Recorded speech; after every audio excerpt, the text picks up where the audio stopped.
Peniaga produk vape merayu Kerajaan Terengganu melanjutkan tempoh penguatkuasaan larangan penjualan produk rokok elektronik di negeri tersebut yang ditetapkan pada Ogos ini.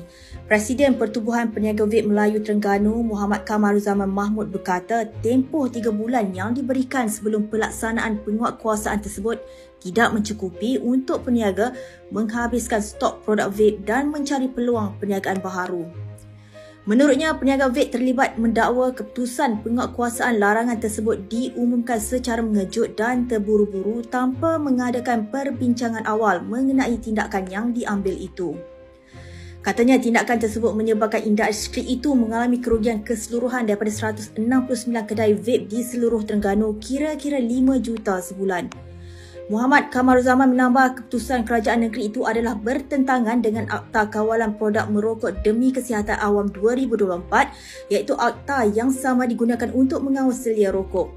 Katanya pengharaman total terhadap penjualan vape bercanggah dengan akta tersebut yang bertujuan memperkenalkan kawal selia yang menyeluruh dan berkesan, bukan larangan mutlak.